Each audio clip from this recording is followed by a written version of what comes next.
പ്രായമേറുക എന്ന് പറഞ്ഞാൽ മരണം കാത്തിരിക്കുന്ന ഒരു തടവറയായി മാറരുത്. ന്യൂ ജനറേഷനെയും ആ ഓൾഡ് ജനറേഷനും മാറ്റി നിർത്താതെ ഒരേപോലെ കൊണ്ടുപോകുക എന്നുള്ളതാണ്. ജിറിയാട്രിക് മെഡിസിനിൽ ഒരു പ്രായമാകുമ്പോൾ ചിലപ്പോൾ മറവിയായിരിക്കാം, ചിലപ്പോൾ മൂത്രാശയ സംബന്ധമായ രോഗങ്ങളായിരിക്കാം, ചിലപ്പോൾ ശരീരത്തിന് ബലക്കുറവായിരിക്കാം. ഈ ജീരിയാട്രിക് സിൻഡ്രോംസ് എന്ന് പറയുന്ന ഒരു പ്രത്യേകമായ സിൻഡ്രോം ഉണ്ടോ? ശരിക്കും ആളുകൾക്ക് വയസ്സാകുമ്പോൾ ഒരു പ്രത്യേക ആരോഗ്യാവസ്ഥയിലേക്ക് എത്തും എല്ലാവരും. കെയർ ടേക്കേഴ്സ് അല്ലെങ്കിൽ കെയർ ഗിവേഴ്സ്, മക്കളാവാം. പ്രായമാകുന്നതിനനുസരിച്ച് സാർക്കോപീനിയ, നമ്മുടെ പേശികൾക്ക് ബലക്കുറവ് സംഭവിച്ചുകൊണ്ടിരിക്കും.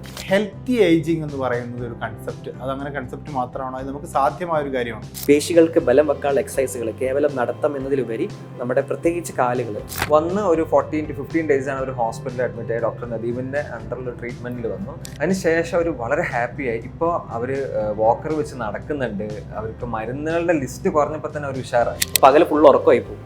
അങ്ങനെ വരുമ്പോൾ ഉണരാൻ വേണ്ടിയിട്ട് രാവിലെ വേറെ മരുന്ന് ആഡ് ചെയ്യും. മെൻ്റൽ ഹെൽത്ത് വളരെ പ്രധാനപ്പെട്ടതാണ്. അവർ റിഹാബ് ചെയ്യുക എന്നുള്ളത്. ഇപ്പോൾ വെസ്റ്റേൺ കൺട്രീസിലൊക്കെ ആണെങ്കിൽ ഇങ്ങനെ പ്രായമുള്ളവർക്ക് താമസിക്കാൻ വേണ്ടിയുള്ള ഒരു സെറ്റിൽമെൻറ്റ് തന്നെ സംഭവിക്കുന്നു. കെയർ ടേക്കേഴ്സ് ഉണ്ടാവും. അതുകൂടാതെ ഇവർക്കൊരു ഒരു വെൽനസ് ക്ലബ്ബുകൾ ഉണ്ടാവും, ആക്ടിവിറ്റി ഏരിയ ഉണ്ടാവും. അതിലൊരു മെഡിക്കലി ഇൻ്റഗ്രേറ്റഡ് ആയിട്ടുള്ള സംഭവങ്ങളാണ് ഇതിനകത്ത് വരുന്നത്. അവർ ഒറ്റപ്പെടലുകളാണ്, അത് സോഷ്യലി ഇൻട്രാക്ഷൻസ് അവർക്കില്ല. ഈ പ്രായമുള്ള ആളുകളെ അല്ലെങ്കിൽ അച്ഛനമ്മമാരെ നോക്കാൻ മക്കൾക്ക് പറ്റാത്ത ചില സാഹചര്യങ്ങളുണ്ടാവും. അപ്പോൾ അവർ അതൊരു മോശം ടെൻഡൻസി ആയിട്ട് കണക്കാക്കുകയും. ഇപ്പോൾ ഞങ്ങളുടെ കാഴ്ചപ്പാടിൽ റിട്ടയർമെൻറ്റ് എന്ന് പറഞ്ഞു കഴിഞ്ഞാൽ എൻഡ് ഓഫ് ലൈഫ്, അത് മരണം വരെ നമുക്ക് റിട്ടയർമെൻറ്റ് ഇല്ല എന്നുള്ളൊരു കാഴ്ചപ്പാടാണ് ഞങ്ങൾ. ഈ ജെൻസി തലമുറയുടെ ഒരു പ്രധാനപ്പെട്ട ഒരു പ്രയോഗമാണ് തന്ത വൈബ് എന്നുള്ളത്. യഥാർത്ഥത്തിൽ രണ്ട് തലമുറകൾ തമ്മിലുള്ള അന്തരത്തെ, അഭിപ്രായ വ്യത്യാസങ്ങളൊക്കെ സൂചിപ്പിക്കാൻ വേണ്ടി സതുദ്ദേശപരമായി പ്രയോഗിക്കുന്ന ഒരു വേർഡാണ് തന്ത വൈബ്. പക്ഷേ അതിനൊരു സോഷ്യൽ ഇമ്പാക്റ്റ് ഉണ്ട്. നമ്മൾ ഈ പുതിയ തലമുറയിൽ നിന്ന് പഴയ ആളുകളെ, പഴയ തലമുറയെ, വയോജനങ്ങളെ ഇങ്ങനെ മാറ്റി നിർത്തുകയും അന്യവൽക്കരിക്കുകയും ഒക്കെ ചെയ്യുന്നതിൻ്റെ ഒരു ഭാഗം കൂടിയാണ് ഈ തന്ത വൈബ് എന്ന പ്രയോഗം. യഥാർത്ഥത്തിൽ എല്ലാവർക്കും പ്രായമാകും. അപ്പോൾ പ്രായമാകുന്നതിനെ ഭയപ്പെടുന്നവരാണ് പലരും. പക്ഷെ നമുക്ക് വളരെ ആരോഗ്യകരമായ ഒരു വാർദ്ധക്യം, അത് സ്വപ്നമല്ല, യാഥാർത്ഥ്യമാണ്. അപ്പോൾ അതിനെക്കുറിച്ചാണ് ഇന്ന് നമ്മൾ സംസാരിക്കുന്നത്. എനിക്കൊപ്പം ഉള്ളത് രണ്ട് ഡോക്ടേഴ്സാണ്. ഒന്ന് യങ് സീനിയേഴ്സ് ഫൗണ്ടേഷൻ്റെ ചെയർമാനായിട്ടുള്ള ഡോക്ടർ ഫിയാസ് ഹസൻ, മറ്റൊന്ന് ഈ വാർദ്ധക്യ സഹജമായ അസുഖങ്ങളിൽ സ്പെഷ്യലൈസ് ചെയ്തിട്ടുള്ള ജീരിയാട്രിക് മെഡിസിനായിട്ടുള്ള ഡോക്ടർ നദീം റഹ്മാൻ. നമസ്കാരം. Thank you. നമ്മൾ ഈ വയോജന സൗഹൃദമാക്കുക എന്ന വിഷയത്തിലാണല്ലോ. ഇപ്പോൾ യങ് സീനിയേഴ്സ് ഫൗണ്ടേഷൻ അതിനുവേണ്ടി മാത്രം രൂപീകരിക്കപ്പെട്ട ഒരു NGO ആണ്. എന്താണ് യഥാർത്ഥത്തിൽ അതിൻ്റെ ഒരു ലക്ഷ്യം എന്ന് പറയുന്നത്? അതായത് നമ്മുടെ വാർദ്ധക്യം എന്ന് പറയുമ്പോൾ നമുക്കതൊരു ഭാരമായിട്ടല്ല കാണുന്നത്. വാർദ്ധക്യത്തെ ഒരു ആഘോഷമാക്കി കാണുക എന്നുള്ളതാണ് ഞങ്ങൾ ലക്ഷ്യം വെക്കുന്നത്. ഞാനും ഡോക്ടർ മുഫ്ലിയും 2020 ഞങ്ങളൊരു തുടക്കം കുറിച്ചൊരു പ്രസ്ഥാനമാണ് യങ് സീനിയേഴ്സ് എന്നുള്ളത്. പിന്നീട് ഞങ്ങൾക്ക് 2023 ആയപ്പോഴാണ് ഇത് രജിസ്ട്രേഷനും കാര്യങ്ങളൊക്കെ ആയി. അങ്ങനെ യങ് സീനിയേഴ്സ് ഫൗണ്ടേഷൻ എന്നുള്ളൊരു NGO ഫോമിലേക്ക് ഞങ്ങൾ കൊണ്ടുവന്നു. പ്രധാനമായിട്ടും ഞങ്ങൾ ലക്ഷ്യം വെക്കുന്നത് കുറച്ച് കാര്യങ്ങളാണ്. അതായത് നമ്മുടെ ആയുർദൈർഘ്യം കൂടിക്കൊണ്ടിരിക്കുകയാണ്. ബിക്കോസ് നമ്മുടെ ഹെൽത്ത് കെയർ ഇൻഫ്രാസ്ട്രക്ചർ ഡെവലപ്മെൻ്റ് ഒക്കെ കൊണ്ട്. അപ്പോൾ നമുക്ക് വാർദ്ധക്യത്തിലേക്ക് എത്തുമ്പോൾ അല്ലെങ്കിൽ വയോധികരായിട്ടുള്ള ആളുകൾക്ക് ഉള്ള ഒരു ഹെൽത്തി ലൈഫ് സ്റ്റൈൽ മെയിൻറ്റെയിൻ ചെയ്യുക, അല്ലെങ്കിൽ അവരുടെ മാനസികാരോഗ്യവും സാമൂഹിക ആരോഗ്യവും ഒക്കെ ഒരേപോലെ കൊണ്ടുവന്ന് നമ്മുടെ സൊസൈറ്റിയിലുള്ള ഇപ്പോഴത്തെ പുതുതലമുറ ആളുകളെയും വയോജനങ്ങളെ കൂട്ടിയിണക്കി ഒരേപോലെ കൊണ്ടുപോകുക എന്നുള്ള ലക്ഷ്യത്തിലാണ് ഞങ്ങൾ കൊണ്ടുപോകുന്നത്. അതിനകത്ത് വയോജനങ്ങൾ ഒറ്റപ്പെട്ടു പോവുക എന്നുള്ളൊരു സാഹചര്യം അതിപ്പോൾ രണ്ട് തരത്തിൽ സംഭവിക്കാം. ഒന്നും ഒരു കുടുംബത്തിൽ മക്കളൊക്കെ വിദേശത്ത് ജോലി ചെയ്യുകയോ അല്ലെങ്കിൽ ജോലിയുടെ ആവശ്യത്തിന് വേണ്ടി അവർ മൈഗ്രേറ്റ് ചെയ്യുകയോ ചെയ്യുമ്പോൾ ഉണ്ടാകുന്ന ഒരു ഒറ്റപ്പെടൽ. രണ്ടാമത്തെ ഒരു മാനസികമായ ഒരു ഒറ്റപ്പെടൽ. ഈ നമ്മൾ വീട്ടിലെല്ലാവരും ഉണ്ടാവും, ചില മക്കളും പേരക്കുട്ടികളൊക്കെ വീട്ടിലുണ്ടാവും. പക്ഷെ അവർക്കിടയിൽ ഒറ്റപ്പെട്ടു പോകുന്ന, അവരെ ആരും ശ്രദ്ധിക്കാത്ത രണ്ട് തരം ഐസൊലേഷൻ ഉണ്ടെന്നാണ് മനസ്സിലാക്കുന്നത്. ഇത് രണ്ടിനും എന്താണ് പോംവഴിയായിട്ട് ഒരു റീഹാബ് ഫെസിലിറ്റേഷൻ എങ്ങനെയാണ്? അതായത് ജനറേഷൻ ഗ്യാപ്പ് എന്നാണ് നമ്മൾ പറയുക. സാധാരണ നോർമലി വാക്കുകളിൽ നിന്ന് ജനറേഷൻ ഗ്യാപ്പ് എന്ന് പറയും. അത് അപ്പം നമ്മൾ അവർക്ക് കൊടുക്കേണ്ട ഒരു പരിഗണനയുണ്ട്. അതായത് വാർദ്ധക്യത്തിലേക്ക് എത്തിക്കഴിഞ്ഞാൽ അതൊരു മൂലയിലേക്ക് മാറിയിരിക്കുക എന്നുള്ളതല്ല, അവരെയും കൂടെ കൂട്ടി നിർത്തിയിട്ട് നമുക്ക് അവർക്ക് വേണ്ട കാര്യങ്ങളൊക്കെ പറഞ്ഞു കൊടുക്കുക. അതായത് പുതിയ ഇപ്പോൾ കുറേ വാക്കുകളാണല്ലോ നമുക്കുള്ളത്, ജെൻസീസ്, മിനിമലൈസ് എന്നൊക്കെ പറഞ്ഞ പല വാക്കുകളുണ്ട്. അപ്പം ടെക്നോളജിയെക്കുറിച്ചും കാര്യങ്ങളൊക്കെ പറഞ്ഞു കൊടുത്ത് അവരെ നമ്മളോടൊപ്പം തന്നെ, അല്ലെങ്കിൽ ആ ന്യൂ ജനറേഷനെയും ആ ഓൾഡ് ജനറേഷനും മാറ്റി നിർത്താതെ ഒരേപോലെ കൊണ്ടുപോകുക എന്നുള്ളതാണ്. അവിടെയാണ് ഈ മാനസിക പ്രശ്നങ്ങൾ വരുന്നത്. ഒറ്റപ്പെടൽ എന്നുള്ളൊരു പ്രശ്നം, ലോൺലിനെസ്, അവിടെയാണ് ഈ വാർദ്ധക്യത്തിലേക്ക് എത്തുമ്പോൾ ആളുകൾ ഏറ്റവും കൂടുതൽ പ്രശ്നം. അങ്ങനെ ലോൺലിനെസ് കൊണ്ട് ഉണ്ട് ഫിസിക്കൽ ഹെൽത്ത് ഇഷ്യൂസും വരാൻ ഒരുപാട് കാരണങ്ങളുണ്ട്. അവിടെയാണ് നമുക്ക് ഈ ജെറിയാട്രിക് മെഡിസിൻ എന്നുള്ള പുതിയ ഈ സ്പെഷ്യലൈസേഷനെ കുറിച്ചുള്ള കാര്യങ്ങളും ആളുകൾക്ക് ഇപ്പം ഉദാഹരണം പറഞ്ഞു കഴിഞ്ഞാൽ നമ്മളിപ്പം ഒരു കുട്ടിക്ക് പനി വന്നു കഴിഞ്ഞാൽ നമ്മൾ നേരെ പീഡിയാട്രിഷ്യൻ്റെ അടുത്ത് കൊണ്ടുപോകും.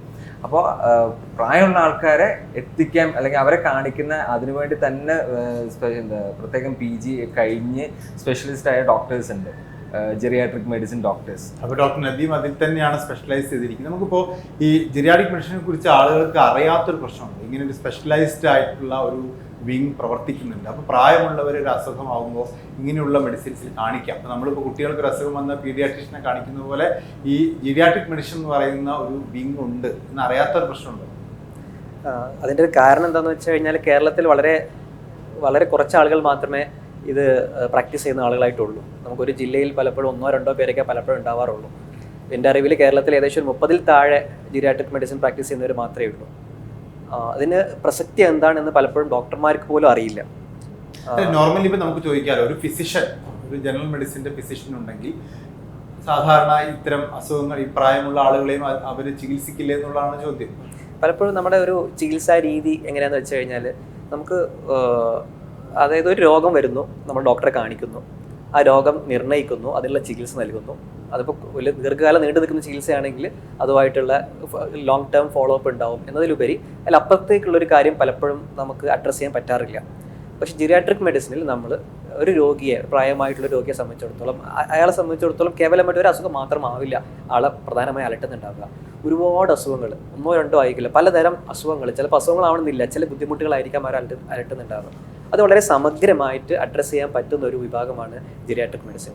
ഒരു ചെറിയ ഉദാഹരണങ്ങൾ പറഞ്ഞുതരാം. നമുക്കിപ്പോൾ ജെറിയാട്രിക് മെഡിസിനിൽ ഒരു പ്രായമാകുമ്പോൾ ചിലപ്പോൾ മറവിയായിരിക്കാം, ചിലപ്പോൾ മൂത്രാശയ സംബന്ധമായ രോഗങ്ങളായിരിക്കാം, ചിലപ്പോൾ ശരീരത്തിന് ബലക്കുറവായിരിക്കാം, വീഴ്ചകൾ സംഭവിക്കുന്നുണ്ട്. ചെറിയ കാര്യങ്ങൾ അവർ വളരെ സമഗ്രമായി അവരോട് ചോദിച്ചറിഞ്ഞ് സമയമെടുത്ത് ചികിത്സിക്കുന്ന ഒരു വിഭാഗമായിട്ടാണ് ജെറിയാട്രിക് മെഡിസിൻ കെയർ. ഈ ജെറിയാട്രിക് സിംപ്റ്റംസ് എന്ന് പറയുന്ന ഒരു പ്രത്യേകമായ സിംപ്റ്റം ഉണ്ടോ? ശരിക്കും ആളുകൾക്ക് വയസ്സാകുമ്പോൾ ഒരു പ്രത്യേക ആരോഗ്യാവസ്ഥയിലേക്ക് എത്തും എല്ലാവരും കോമൺ ആയിട്ട്? അതെ, അത് ഞാൻ നേരത്തെ പറഞ്ഞ കുറച്ച് കാര്യങ്ങളുണ്ട്. അതായത് കേവലം അസുഖങ്ങൾ നമ്മൾ നേരത്തെ പറഞ്ഞ പോലെ പ്രമേഹം, പ്രഷർ, ഹൃദയ സംബന്ധമായ രോഗങ്ങൾ എന്നതിലുപരി പ്രായമാകുമ്പോൾ പ്രായത്തിൻ്റെതായിട്ടുള്ള കുറേ ബുദ്ധിമുട്ടുകൾ ആളുകൾ ഫേസ് ചെയ്യാറുണ്ട്.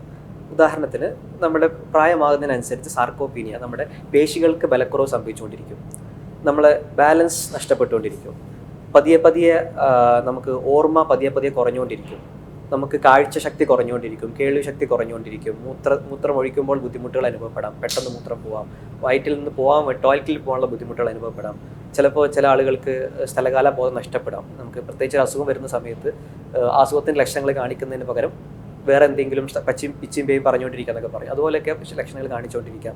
ഇതെല്ലാം പ്രായത്തിൻ്റെതായിട്ടുള്ള പ്രത്യേകതകളാണ്. അപ്പോൾ ഇതെല്ലാം അഡ്രസ്സ് ചെയ്യപ്പെടേണ്ടതുണ്ട്. മാത്രമല്ല പ്രത്യേകമായിട്ട് തന്നെ സമയമെടുത്ത് അഡ്രസ്സ് ചെയ്യപ്പെടേണ്ടതുണ്ട് എന്നുള്ളതാണ് ജെറിയാട്രിക് മെഡിസിൻ. ഈ പ്രായമുള്ള ആളുകൾ ഒറ്റപ്പെട്ടു പോകാനുള്ള പ്രധാനപ്പെട്ട ഒരു കാരണം അസുഖങ്ങൾ തന്നെ, രോഗങ്ങളാണ്. കാരണം ഇവർ ഇൻഡിപെൻഡൻ്റ് ആണെങ്കിൽ, ഇവർ മറ്റുള്ള ആരെയും ആശ്രയിക്കാണ്ട് നിൽക്കാൻ പറ്റുമെങ്കിൽ അവരെ ആരും ബുദ്ധിമുട്ടായി കണക്കാക്കില്ല. പക്ഷേ പ്രായമാകുമ്പോഴേക്കും ഓരോ രോഗങ്ങൾ വരുന്നു. ബെറ്ററിനാവുന്നത് വരെ അവർ ബെറ്ററായി കഴിഞ്ഞാൽ കൂടുതൽ ബുദ്ധിമുട്ടാവുന്നു. അപ്പോൾ ഈ ഹെൽത്തി ഏജിങ് എന്ന് പറയുന്നത് ഒരു കൺസെപ്റ്റ്, അതങ്ങനെ കൺസെപ്റ്റ് മാത്രമാണോ, അത് നമുക്ക് സാധ്യമായ ഒരു കാര്യമാണ്?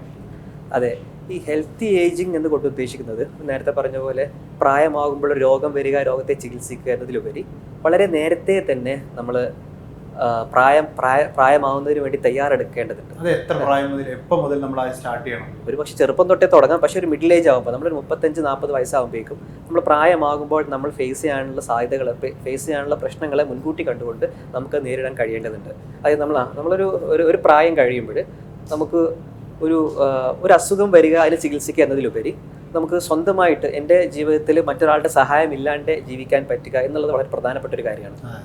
അതായിരിക്കും പ്രായമായിട്ട് ഒരു ലക്ഷ്യം. എനിക്കൊരു അസുഖം മാറി കിട്ടുക എന്നുള്ളതിലുപരി ഞാൻ പ്രായമാകുമ്പോൾ വേറൊരാളുടെ സഹായം ഇല്ലാണ്ട് എൻ്റെ സ്വന്തമായിട്ട്, സ്ത്രീകളാണെങ്കിൽ എൻ്റെ തുണി എനിക്ക് സ്വന്തമായിട്ട് അലക്കാൻ കഴിയുക, സ്വന്തമായിട്ട് എനിക്ക് വേണ്ട ഭക്ഷണം സ്വന്തമായിട്ട് പാചകം ചെയ്യാൻ കഴിയുക, എൻ്റെ നിത്യജീവിതത്തിൽ എൻ്റെ ടോയ്ലറ്റ്, എൻ്റെ കുളി, നന, പല്ല് തേപ്പ്, ഇതിനൊന്നും ഒരാളുടെ സഹായം ഇല്ലാണ്ട് മരിക്കും വരെ ജീവിക്കുക എന്നുള്ളതായിരിക്കാം പ്രായമുള്ള ആളുകളുടെ ഏറ്റവും പ്രധാനപ്പെട്ട ലക്ഷ്യം.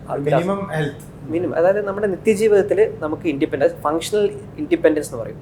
എൻ്റെ ഫങ്ഷൻ മുന്നോട്ട് കൊണ്ടുപോകാൻ വേണ്ടിയിട്ട് വേറെ ആരുടെയും സഹായം ആവശ്യമില്ലാതിരിക്കുക. ഇതായിരിക്കും പ്രായമായിക്കൊണ്ടിരിക്കുമ്പോൾ അവരുടെ പ്രധാനപ്പെട്ട ഒരു ലക്ഷ്യം. അല്ലാതെ എനിക്കൊരു അസുഖം വരാണ്ടിരിക്കുക എന്നുള്ളതിനേക്കാളും, അസുഖം വന്നാൽ ഒരു ക്യാൻസർ അകത്തുണ്ടെങ്കിൽ പോലും 90 വയസ്സായിട്ട് ഒരാൾക്ക് ക്യാൻസർ ചികിത്സിച്ച് മാറ്റുക എന്നുള്ളതല്ല, അയാളുടെ ക്വാളിറ്റി ഓഫ് ലൈഫ് നല്ലതുപോലെ അവസാനം വരെ മുന്നോട്ട് കൊണ്ടുപോവുക. പ്രായമാവും തോറും നമുക്ക് സംഭവിക്കാൻ സാധ്യത, നേരത്തെ ഡോക്ടർ പറഞ്ഞ കാര്യം തന്നെയാണ്, നമ്മൾ ഈ ഓർത്തോ അല്ലെങ്കിൽ മസിൽ നമ്മുടെ പേശികൾക്ക് ബലം കുറയുക, നമ്മുടെ എല്ലുകൾക്ക് ബലം കുറയുക, വീണ് പോവുക, ചിലപ്പോൾ എഴുന്നേറ്റ് നടക്കാൻ പറ്റാതിരിക്കുക, അങ്ങനത്തെ പ്രശ്നങ്ങളായിരിക്കും. അതിനെന്തെങ്കിലും മുൻകരുതൽ നമുക്ക് എടുക്കാൻ പറ്റുമോ, അല്ലെങ്കിൽ അതെങ്ങനെ നമുക്ക് അതിൻ്റെ ഒരു ആഘാതം കുറച്ചു കൊണ്ടുവരാൻ പറ്റും? അതെ, അത് വളരെ പ്രധാനമായിട്ടും ഒരുപക്ഷെ മറ്റ് അസുഖങ്ങളെക്കാളും നമ്മൾ കണ്ടുവരുന്നൊരു പ്രധാന പ്രശ്നമാണ് പ്രായമായിട്ടുണ്ടാകുമ്പോൾ വീഴ്ചകൾ. നിങ്ങൾ നേരത്തെ പറഞ്ഞ പോലെ പേശികൾക്ക് ബലക്കുറവ് ഉണ്ടാകുമ്പോൾ നമ്മൾ വീഴ്ചകൾ ഉണ്ടാവും, എല്ലുകൾക്ക് ബലക്കുറവ് ഉണ്ടാകുമ്പോൾ ആ വീഴ്ചകൾ സംഭവിക്കുമ്പോൾ എല്ലുകൾ പൊട്ടുകയും ചെയ്യും. അപ്പോൾ ഒരുപക്ഷെ ഹൃദയാഘാതത്തെക്കാൾ കൂടുതൽ, ഒരു ഹൃദയാഘാതം വന്നു കഴിഞ്ഞാൽ ആൻജിയോപ്ലാസ്റ്റി സ്റ്റെൻറ്റ് ആൾ നീറ്റ് നടക്കും.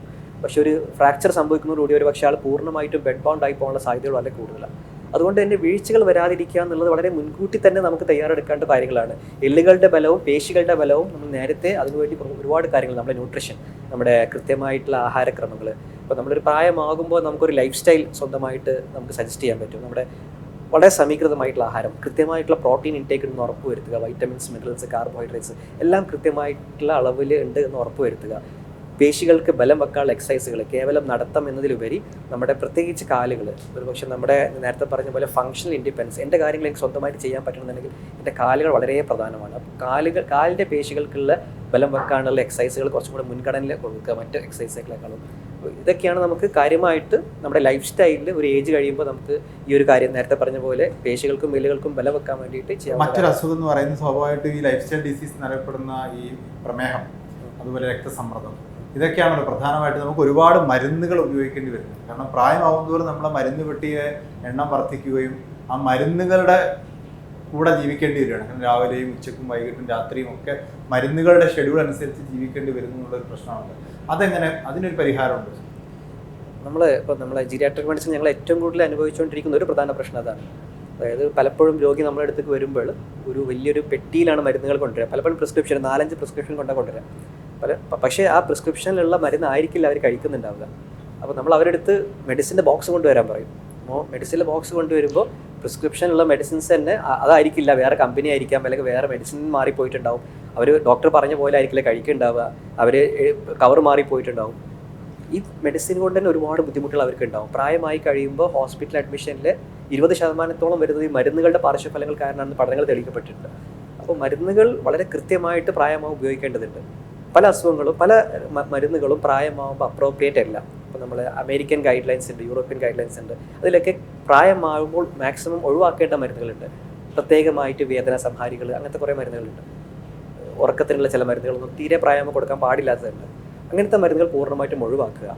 പിന്നെ ഒരേപോലത്തെ 2 മരുന്നുകളുണ്ടാവും, ഒരേ ഗണത്തിൽപ്പെടുന്ന 2 മരുന്നുകളുണ്ടാവും. ഒരുമിച്ച് കൊടുക്കാൻ പാടില്ലാത്ത 2 മരുന്നുകളുണ്ടാവും. ഗ്യാസിൻ്റെ മരുന്ന് 2 ഡോക്ടറെ കാണിക്കുന്നുണ്ടാവും. അത് ഏറ്റവും പ്രധാനപ്പെട്ട പ്രശ്നം അതാണ്. ഒരു പ്രായമുള്ള ഒരാൾ ഓരോ അസുഖത്തിനും ഓരോ ഡോക്ടറെ കണ്ടാൽ ഈ ഡോക്ടേഴ്സ് പരസ്പരം ഒരു കമ്മ്യൂണിക്കേഷൻ ഇല്ലാത്തതുകൊണ്ട് പലതരം മരുന്നുകൾ എടുക്കും. അതെ, അത് ശാസ്ത്രീയമായി തെളിയിക്കപ്പെട്ട ഒരു കാര്യമാണ്. അതായത് മരുന്നുകളുടെ എണ്ണം കൂടുന്നത്, നിങ്ങൾ എത്ര ഡോക്ടറെ കാണുന്നുണ്ടോ അതിനനുസരിച്ച് മരുന്നുകളുടെ എണ്ണം കൂടും എന്നുള്ള ശാസ്ത്രീയമായി തെളിയിക്കപ്പെട്ടു. അതിപ്പോൾ ഈ ജിറിയാട്രിക് മെഡിസിൻസ് കാണിക്കുന്ന സമയത്ത് അതിന് കുറയ്ക്കാനും പറ്റും. കാരണം അതെല്ലാം കോമൺ ആയിട്ട് അതെ, നമുക്കെന്ന് വെച്ചാൽ ഒരു പേഴ്സണൽ ഇപ്പോൾ നമ്മുടെ നാട്ടിൽ ജീരിയാട്രിക് മെഡിസിൻ ഡോക്ടേഴ്സ് അധികം അവൈലബിൾ അല്ല. അപ്പോൾ നിങ്ങൾക്ക് ഒരു ഫാമിലി ഡോക്ടറെയോ അല്ലെങ്കിൽ ഒരു പേഴ്സണൽ ഫിസിഷ്യനോ നിങ്ങൾക്ക് സ്ഥിരമായിട്ട് എല്ലാ കാര്യത്തിനും അവരെ കൊണ്ട് കാണിക്കുന്ന ഒരു ശീലം നമ്മുടെ നാട്ടിൽ ഉണ്ടാക്കിയെടുക്കേണ്ടത്. പാശ്ചാത്യ രാജ്യങ്ങളൊക്കെ അങ്ങനെയാണ് ചെയ്യുക. അവർക്കൊരു ഫാമിലി ഡോക്ടർ ഉണ്ടാവും. അവർ ഗൈഡ് ചെയ്യും, നിങ്ങൾ ഇനി അങ്ങോട്ട് പോകണം, എവിടെ കാണിക്കണം, എവിടെയാണ് അതിൻ്റെ ട്രീറ്റ്മെൻറ്റ് അവൈലബിൾ ആവുക എന്നുള്ളൊരു പേഴ്സണൽ ഡോക്ടർ, ഒരു ഫാമിലി ഡോക്ടർ എപ്പോഴും ഉണ്ടാവാറുണ്ട്. പ്രായമായവർക്ക് അത് ഏറ്റവും ഉത്തമമായിട്ടുള്ളത് ഒരു ജീരിയാട്രിക് ഡോക്ടർ ആയിരിക്കും. ഇപ്പോൾ ഡോക്ടർ പറഞ്ഞ പോലെ മരുന്നെടുത്ത് കൊടുക്കുന്നത് മാറിപ്പോകുന്നതുകൊണ്ടാകും പല പാർശ്വഫലങ്ങളുണ്ട്. അപ്പോൾ എടുത്തു കൊടുക്കുക എന്ന് പറയുന്ന ഒരു ബൈസ്റ്റാൻഡറുടെ ജോലിയാണല്ലോ. ഈ ബൈസ്റ്റാൻഡേഴ്സിനെ കിട്ടാനില്ല എന്നുള്ളൊരു പ്രശ്നം. കിട്ടാനില്ല എന്ന് പറഞ്ഞാൽ ചിലപ്പോൾ മക്കളായിരിക്കാം, മരുമക്കളായിരിക്കാം, ബന്ധുക്കളായിരിക്കാം. ഇവരാരും ഈ പറയുന്ന വയസ്സായ പ്രായമുള്ള ആളുകളെ നോക്കാൻ സന്നദ്ധമല്ലാതിരിക്കുകയോ ചിലപ്പോൾ അവർക്ക് മറ്റു ജോലികളുണ്ടാവും, അവരെ കുറ്റപ്പെടുത്തിയിട്ടും കാര്യമില്ല. അതിനെങ്ങനെ നമുക്കൊരു പരിഹാരമുണ്ട്? അതായത് നമ്മൾ നോർമലി പറയുന്നൊരു വാക്കാണ് കെയർ ടേക്കേഴ്സ് അല്ലെങ്കിൽ കെയർ ഗിവേഴ്സ്. മക്കളാവാം, അല്ലെങ്കിൽ നമ്മൾ എന്താ പറയുക നേഴ്സിനെ എടുക്കുന്നുണ്ടാവും. ഇവരൊക്കെ ഈ കാറ്റഗറി പെടുന്നത്. അപ്പം ഇതിന് ഏറ്റവും ഇമ്പോർട്ടൻ്റ് ആയിട്ട് വേണ്ട അവർക്ക് അവയർനെസ് ആണ്. അതായത് പ്രായമുള്ള ആൾക്കാർക്ക് അവർ ചിന്തിക്കുന്നത് അല്ലെങ്കിൽ അവർ സംസാരിക്കുന്നത് അവർ പ്രവർത്തിക്കുന്നതൊക്കെ വേറൊരു രീതിയിലായിരിക്കും. അപ്പോൾ അതിനെ നമ്മൾ അക്സെപ്റ്റ് ചെയ്യാൻ പഠിക്കണം. അല്ലാതെ ഇപ്പോൾ അവരെന്തെങ്കിലും പറയുമ്പോൾ പെട്ടെന്ന് എടുത്ത് ചാടി അവിടെ മൂലയിൽ പോയി കിടക്കുന്ന, അവിടെ അടങ്ങി കിടക്കുന്ന പറയുന്ന പോലെ നമ്മളൊരു കുഞ്ഞിനെ എങ്ങനെ പരിചരിക്കുന്നോ, ഒരു 6 വയസ്സുള്ള ഒരു കുഞ്ഞിനെ എങ്ങനെ പരിചരിക്കുന്നോ അതേപോലെ വേണം ഒരു 60-70 വയസ്സുള്ള ഒരാളെ പരിചരിക്കും. അപ്പം ഈ കെയർ ടേക്കേഴ്സ് അല്ലെങ്കിൽ ബൈസ്റ്റാൻഡേഴ്സിൻ്റെ മാനസിക നില വളരെ ഇമ്പോർട്ടൻ്റ് ആണ്. അവരിതിനെ അക്സെപ്റ്റ് ചെയ്യണം. ഇവരെന്തും ചെയ്യാം. ചിലപ്പോൾ നമ്മൾ ചീത്ത വിളിക്കാം, അല്ലെങ്കിൽ തുപ്പാം, അങ്ങനെ പല കാര്യങ്ങളും ചെയ്യാം. അപ്പം അവർക്കൊരു ആദ്യം അവയർനെസ് കൊടുക്കണം, ഇങ്ങനെയൊക്കെ സംഭവിക്കാം, അവരെന്ത് ചെയ്തു കഴിഞ്ഞാൽ നമ്മൾ അതിനെ അക്സെപ്റ്റ് ചെയ്തുകൊണ്ട് അവർക്ക് ആ ഒരു പരിചരണം കൊടുക്കണം എന്നുള്ളത്. ഇപ്പം നേരത്തെ ഡോക്ടർ പറഞ്ഞ ഒരു ഇതിലേക്ക് ഞാൻ പറഞ്ഞു, ഇപ്പം മരുന്നുകളുടെ ഇത് പറഞ്ഞു. അപ്പോൾ ഈ മരുന്ന് കൊടുക്കുന്നതാണെങ്കിൽ ഒരു ലിസ്റ്റ് ഒരു 10-16 മരുന്നുകൾ ഉണ്ടെങ്കിൽ ചിലപ്പോൾ മറന്നു പോകും. അപ്പോൾ അതുകൊണ്ടെങ്കിൽ ചില പ്രശ്നങ്ങൾ വരുന്നത്. ഞങ്ങൾക്കൊരു ഇൻസിഡൻറ്റ് ഉണ്ടായെന്ന് വെച്ച് കഴിഞ്ഞാൽ ഒരു 4 മാസം മുമ്പ് മഞ്ചേരിയുള്ളൊരു ഉമ്മ, ഒരു 68 വയസ്സുള്ള ഉമ്മയാണ്. അപ്പോൾ എൻ്റെ സുഹൃത്തിൻ്റെ ഉമ്മയാണ്. അവരിങ്ങനെ വിളിച്ചിട്ട് പറഞ്ഞു, ഇങ്ങനെ റെക്കറൻ്റ് ആയിട്ട് ഹോസ്പിറ്റലിൽ പോകുന്നുണ്ട്, ശ്വാസം മുട്ടലുണ്ട്, ഇങ്ങനെ ഉണ്ട്. അങ്ങനെ ഞാൻ ഡോക്ടറെ വിളിക്കുന്നുണ്ടായിരുന്നു, ഇങ്ങനെ ഒരു ആളുണ്ട്, നമുക്കൊന്ന് നോക്കണമെന്ന് പറഞ്ഞു. ആ വരുന്ന സമയത്ത് ആ ഉമ്മ ഏകദേശം ഒരു 18 മരുന്നുകളാണ് അവരുടെ കയ്യിൽ ഉണ്ടായിരുന്നത്. കൂടാതെ അവർക്ക് നടക്കാൻ പറ്റുന്നില്ല, സപ്പോർട്ട് ഇല്ലാണ്ട് എണീക്കാൻ പോലും പറ്റില്ല, ബെഡിൽ തന്നെ കിടക്കുന്നതാണ്. വന്ന് ഒരു 14 to 15 days ആണ് അവർ ഹോസ്പിറ്റലിൽ അഡ്മിറ്റ് ആയി. ഡോക്ടർ നദീമിൻ്റെ അണ്ടറിൽ ട്രീറ്റ്മെൻറ്റിൽ വന്നു.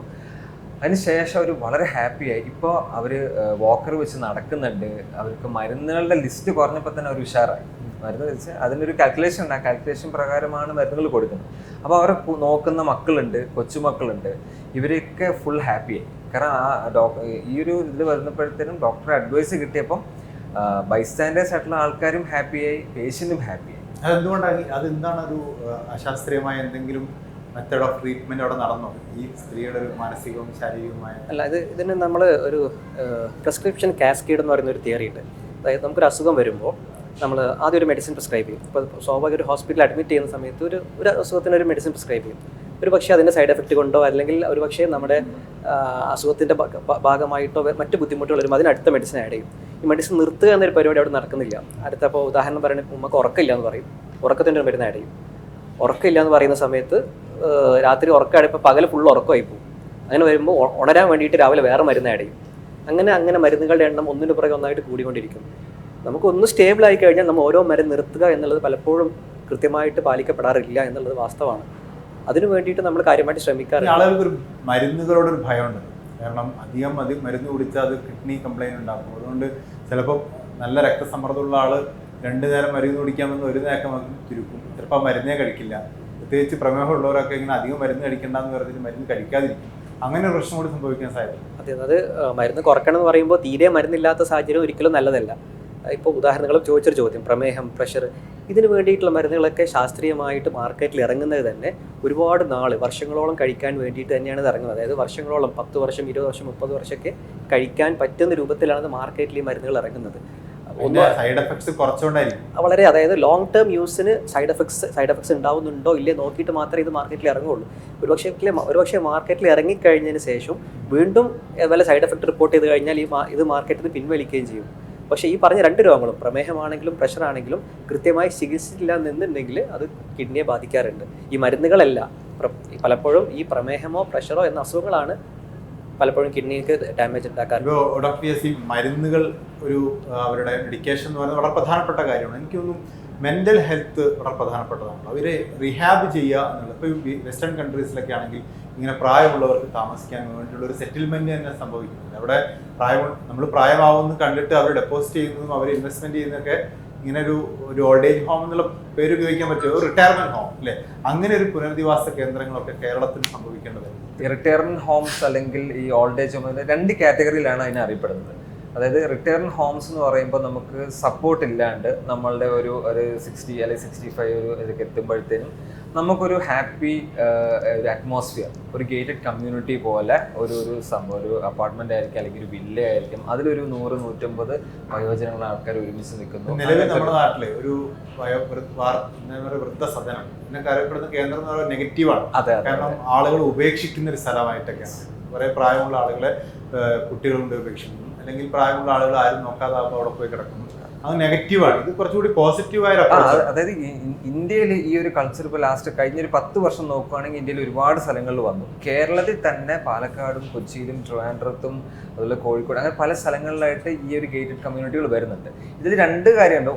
ഒന്ന് ഈ പറഞ്ഞ റിട്ടയർമെന്റ് ഹോംസ് എന്ന് പറഞ്ഞാൽ ഒരു ഇൻഡിവിജ്വൽ, ഇപ്പോൾ ഹസ്ബൻഡും വൈഫും ആയിരിക്കും, അല്ലെങ്കിൽ ഒരാൾ മരിച്ചുപോയിട്ടുണ്ടെങ്കിൽ അവർ ഒറ്റയ്ക്ക് താമസിക്കുന്ന സ്ഥലങ്ങളുണ്ടാവും. രണ്ടാമത്തെന്ന് വെച്ച് കഴിഞ്ഞാൽ അസിസ്റ്റഡ് ലിവിംഗ് എന്ന് പറയും. അപ്പം ലൈക്ക് ഇപ്പോൾ ഒരു ഡിമെൻഷ്യ അല്ലെങ്കിൽ ക്രോണിക് അസുഖങ്ങൾ വന്ന് ഒരു സപ്പോർട്ടോട് കൂടി, ഒരു കെയർ ടേക്കറിന്റെ സപ്പോർട്ടോട് കൂടി നിൽക്കാൻ പറ്റുന്ന സ്ഥലങ്ങളുമുണ്ട്. അങ്ങനെ 2 അത് ക്രോണിക് കമ്മ്യൂണിറ്റി ബിൽഡിംഗ് ആയിരിക്കും, അല്ലെങ്കിൽ ഇത് ഇപ്പൊ നമ്മൾ അപ്പാർട്ട്മെന്റ്സ് ഒക്കെ ഉണ്ടാക്കുന്നത് പോലെ അങ്ങനെ അല്ല ഇത് വാർദ്ധക്യത്തിൽ എത്തുമ്പോൾ അവർക്ക് വേണ്ടി മാത്രം കുറേ സർവീസസ് ഇൻക്ലൂഡഡ് ആയിരിക്കും ഇതിനകത്ത്. അപ്പോൾ അതായത് ഇപ്പം ടോയ്ലറ്റ് ആയിക്കോട്ടെ, അല്ലെങ്കിൽ റൂം ആയിക്കോട്ടെ, കെയർ ടേക്കേഴ്സ് ഉണ്ടാവും. അതുകൂടാതെ ഇവർക്കൊരു ഒരു വെൽനസ് ക്ലബ്ബുകൾ ഉണ്ടാവും, ആക്ടിവിറ്റി ഏരിയ ഉണ്ടാവും. അതിലൊരു മെഡിക്കലി ഇൻ്റഗ്രേറ്റഡ് ആയിട്ടുള്ള സംഭവങ്ങളാണ് ഇതിനകത്ത് വരുന്നത്. ഇപ്പം ഇങ്ങനെയുള്ള സെന്ററുകൾ ഉണ്ടാകുമ്പോൾ സ്വാഭാവികമായിട്ടും നമ്മുടെ നാട്ടുകാർ ചോദിക്കും, പ്രായമുള്ള ആളുകൾ നോക്കേണ്ടത് മക്കളുടെ ഉത്തരവാദിത്തമാണല്ലോ. അപ്പോൾ ഇങ്ങനെയുള്ള സെന്റർ ഉണ്ടാവുക എന്ന് പറഞ്ഞാൽ നെഗറ്റീവ് അപ്രോച്ചാണ്. കാരണം കുട്ടികൾക്ക് മക്കൾ അവിടെ കൊണ്ടിടാം, കുറച്ച് പൈസ ഉണ്ടെങ്കിൽ മക്കൾ അവിടെ കൊണ്ടുപോയിടാം, അങ്ങനെയുള്ള സെന്ററായിട്ട് മാറില്ല. അത് നമ്മുടെ അത് അവയർനെസ്, ലാക്ക് ഓഫ് അവയർനെസ്, നമ്മുടെ അതിനെക്കുറിച്ചുള്ള അവയർനെസ് ഇല്ലാത്തതുകൊണ്ടാണെന്നാണ് ഞാൻ മനസ്സിലാക്കിയത്. കാരണം എന്ന് വെച്ച് കഴിഞ്ഞാൽ ഇപ്പോൾ മക്കൾ പല സ്ഥലങ്ങളിൽ ജോലിയായിട്ടുള്ള ആൾക്കാരുണ്ടാവും, വിദേശ രാജ്യങ്ങളിലും നമ്മുടെ നാട്ടിൽ നിന്ന് പല ബിസി കാര്യങ്ങളും. അപ്പം ഒരു പ്രായം എത്തുമ്പോൾ നമ്മൾ റിട്ടയർമെന്റ് എന്ന് വന്ന് ഞങ്ങളുടെ കാഴ്ചപ്പാടിൽ റിട്ടയർമെന്റ് എന്ന് പറഞ്ഞു കഴിഞ്ഞാൽ എൻഡ് ഓഫ് ലൈഫ്, അത് മരണം വരെ നമുക്ക് റിട്ടയർമെന്റ് ഇല്ല എന്നുള്ളൊരു കാഴ്ചപ്പാടാണ് ഞങ്ങളിത്. കാരണം ആ മൊമെന്റ് റിട്ടയർ ആകുന്നു, അതുവരെ നമ്മൾ ആക്റ്റീവ് ഒരു ലൈഫിലേക്ക് പോകാൻ, ഒരു ആക്റ്റീവ് ഹെൽത്തി ലൈഫിലേക്ക് ഇങ്ങനെ ഏജിങ്ങിലേക്ക് പൊയ്ക്കൊണ്ടിരിക്കുക എന്നുള്ളതാണ് നമ്മൾ അതുകൊണ്ട് ഉദ്ദേശിക്കുന്നത്. അപ്പോൾ ഈ പറഞ്ഞ ആളുകളുടെ ഒരു ചിന്താഗതി എങ്ങനെയാണ്, മക്കൾ ഉപേക്ഷിക്കപ്പെട്ടു എന്നുള്ളത് രണ്ട് രീതിയിലാണ് കേട്ടോ. അതായത് ഇപ്പോൾ ഓൾഡ് ഏജ് നേരത്തെ രഞ്ജിത്ത് പറഞ്ഞ പോലെ അത് ഗവൺമെന്റ് സെന്റേഴ്സ് ഒരുപാടുണ്ട്, അല്ലാതെ മറ്റ് ചാരിറ്റി ഓർഗനൈസേഷൻസ് നടന്നത്. അതെങ്ങനെയാണെന്ന് വെച്ച് കഴിഞ്ഞാൽ ആരോരും ഇല്ലാതായി പോകുന്ന ആൾക്കാർ, ഒന്നുകിൽ ഭാര്യ മരിച്ച് കുടുംബക്കാരൊന്നും ഇല്ല, അല്ലെങ്കിൽ ഭർത്താവ് മരിച്ച് ആരും ഇല്ലാതായി പോകുന്നു, അല്ലെങ്കിൽ കല്യാണം കഴിക്കാണ്ട് വർഷങ്ങളോളം നിന്നിട്ട് ഒറ്റപ്പെട്ടു പോകുന്ന ആൾക്കാർ, ഇവരെയൊക്കെ അഡോപ്റ്റ് ചെയ്ത് നിൽക്കുന്ന ഒരു സംഭവമാണ് ഈ ഓൾഡ് ഏജ് ഹോം എന്ന് പറഞ്ഞത്. ഇതൊരു ഓൾഡ് ഏജ് ഹോം അല്ല, ഇതൊരു പ്രീമിയം ഒരു കമ്മ്യൂണിറ്റി, നമ്മുടെ സാധാ അപ്പാർട്ട്മെന്റ് ഒക്കെ പോലെ തന്നെ കമ്മ്യൂണിറ്റിയാണ് ഇതിനകത്ത് ഒരു ഒറ്റപ്പെടുന്നില്ല. ഇതിനകത്ത് ഈ പ്രായമുള്ള ആൾക്കാരുടെ മാത്രം ഒരു ഒരു വൈബ് എന്നൊക്കെ പറയുന്ന പോലെ ഒരേ വൈബിലുള്ള കുറെ ആൾക്കാർ കൂടിയിട്ടുള്ള ഒരു സംരംഭമാണ് അവിടെ ഒരു മാനസികാരോഗ്യം. അതെ അതെ, എല്ലാം വരും. ഫിസിക്കൽ ഹെൽത്ത് വരുന്നുണ്ട്, മെന്റൽ ഹെൽത്ത് വരുന്നുണ്ട്. മെന്റൽ ഹെൽത്തിനെ പ്രൊമോട്ട് ചെയ്യാൻ വേണ്ടി പലതരം ആക്ടിവിറ്റി, CBT പോലത്തെ വെച്ചിട്ടുള്ള ആക്ടിവിറ്റീസ് വരുന്നുണ്ട്, അഗ്രികൾച്ചർ വരുന്നുണ്ട്. അതൊരു നമ്മൾ ഇതിനെ കാണാൻ, അല്ലെങ്കിൽ നമുക്ക് ആ ഒരു ഏജിലേക്ക് എത്തുമ്പോഴായിരിക്കും അതിനെക്കുറിച്ചൊരു ഫീലിങ്സ് ഉണ്ടാവും. അപ്പം ഞാൻ പല സെന്റേഴ്സും വിസിറ്റ് ചെയ്ത ഒരാളാണ്. അവിടെ കണ്ടൊരു ഹാപ്പിനെസ് വേറെ തന്നെ, ഒരു ആളുകൾ ഭയങ്കര ഹാപ്പി, പോസിറ്റീവ്. മക്കളുണ്ട് അവിടെ, മക്കൾ വരുന്നുണ്ട്, വെക്കേഷൻ വരുമ്പോൾ ഇവിടെ താമസിക്കുന്നുണ്ട്. അത് മക്കളോടെ പോകാൻ പറ്റും. ഒറ്റയ്ക്ക് താമസിക്കുന്നതിന് പകരം, അതായത് നമ്മളിപ്പോൾ ഒരു വില്ലയിലോ അല്ലെങ്കിൽ ഫ്ലാറ്റിലോ അല്ലെങ്കിൽ വീട്ടിലൊക്കെ ഒറ്റയ്ക്ക് നമ്മൾ ഒതുങ്ങി കൂടുന്നതിന് പകരം ഇത് ഒരേ വേവ് ലെങ്തുള്ള ആളുകൾ ഒരുമിച്ച് നിൽക്കുന്ന ഒരു പ്രസ്ഥാനമാണ്. മറ്റേത് ഞാൻ പറഞ്ഞ ക്രോണിക് കെയർ സെന്റർ എന്ന് പറഞ്ഞാൽ അസുഖം ബാധിച്ച് നമുക്കിപ്പോൾ അനങ്ങാൻ പറ്റാതെ ബെഡ് റിഡൺ ആയി പോയിട്ടുണ്ടാവും, അല്ലെങ്കിൽ ഡിമെൻഷ്യ ബാധിച്ചിട്ടുണ്ടാവും, അല്ലെങ്കിൽ ഒരു ക്യാൻസർ ഒക്കെ വന്ന് എൻഡ് ഓഫ് അല്ല, അത് വേറെ തന്നെ ഒരു സെന്ററാണ്. അത് എൻഡ് ഓഫ് ലൈഫ് കെയർ എന്ന് പറഞ്ഞിട്ട് വേറെ തന്നെ ഒരു chronic care centre, long term disease ഉള്ള ആളുകളെ പരിചരിക്കുന്നത്. അപ്പോൾ നമുക്ക് സ്വന്തമായിട്ട് ചെയ്യാൻ പറ്റില്ല. അപ്പോൾ അവിടെ നമുക്കൊരു കെയർ ടേക്കർ ഉണ്ടാവും. ഈ കെയർ ടേക്കർ സപ്പോർട്ടോട് കൂടി മരുന്നുകൾ തരാനും അവരെ ബെഡ് കെയർ കൊടുക്കാനും അങ്ങനത്തെ സംഭവം. ഈ റിട്ടയർമെന്റ് ഹോംസ് എന്ന് പറഞ്ഞ കോൺസെപ്റ്റ് അത് വേറൊരു കോൺസെപ്റ്റാണ്, ക്രോണിക് കെയർ സെന്റർ എന്ന് പറഞ്ഞാൽ വേറൊരു കോൺസെപ്റ്റാണ്. റിട്ടയർമെന്റ് ഹോം എന്ന് പറയുന്നത് ശരിക്കും പറഞ്ഞാൽ അവരുടെ എൻജോയ്മെന്റ് ആണ്. നമ്മുടെ ഈ ഹെൽത്തി ഏജിങ്ങിൽ വളരെ പ്രധാനപ്പെട്ട ഒരു പോയിന്റാണ് സോഷ്യൽ ഹെൽത്ത്. നമ്മൾ മെന്റൽ ഹെൽത്ത് പറഞ്ഞു, ഫിസിക്കൽ ഹെൽത്ത് പറഞ്ഞു, പലപ്പോഴും അഡ്രസ്സ് ചെയ്യപ്പെടാത്ത ഒരു ഭാഗമാണ് സോഷ്യൽ ഹെൽത്ത്. ഈ സോഷ്യൽ ഹെൽത്ത് ഇതുപോലത്തെ കൂട്ടായ്മകളിൽ ഒരു പക്ഷേ വളരെയധികം അഡ്രസ്സ് ചെയ്യപ്പെട്ടേക്കാം. ഒരുപാട് പലപ്പോഴും ഇപ്പം നമ്മൾ പ്രധാന പ്രശ്നം എന്നെ ആരും പരിഗണിക്കുന്നില്ല. ഈ സോഷ്യൽ ഹെൽത്ത് പറഞ്ഞപ്പോഴേ നമ്മളൊരു പരമ്പരാഗതമായ രീതി അനുസരിച്ചിട്ട്, പരമ്പരാഗതം വെച്ചാൽ കാഴ്ചപ്പാട് തെറ്റാണെന്ന് ഒരിക്കലും പറയാൻ പറ്റില്ല. നമ്മൾ കുഞ്ഞുങ്ങളെ നമ്മൾ നോക്കുന്നു, സ്വാഭാവികമായിട്ടും പ്രായമാകുമ്പോൾ കുഞ്ഞുങ്ങൾ നമ്മളെ നോക്കണമല്ലോ, അതാണല്ലോ അവരുടെ ഉത്തരവാദിത്വം. അങ്ങനെ ഒരു കൺസെപ്റ്റ് ഉണ്ട്. അപ്പോൾ സ്വാഭാവികമായിട്ടും കുഞ്ഞുങ്ങളെ മക്കളെ അച്ഛനമ്മമാരെ നോക്കാത്ത കുഞ്ഞുങ്ങൾ എന്ന് പറഞ്ഞാൽ അവർ മോശക്കാരാണെന്നൊരു കാഴ്ചപ്പാട് ഇപ്പോഴുണ്ട്. അതിന് നേരെ വിപരീതമായിരിക്കും ഈ കാഴ്ചപ്പാട്.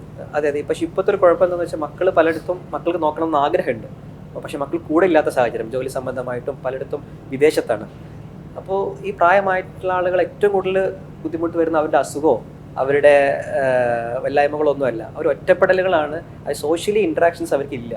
അപ്പോൾ ഒരു മാസത്തിൽ ഒരു ദിവസം പോലും അവർ പുറത്തിറങ്ങുന്നില്ല, ഒരു മാസത്തിൽ 30 ദിവസം അവർ വീട്ടിൻ്റെ അകത്താണ്.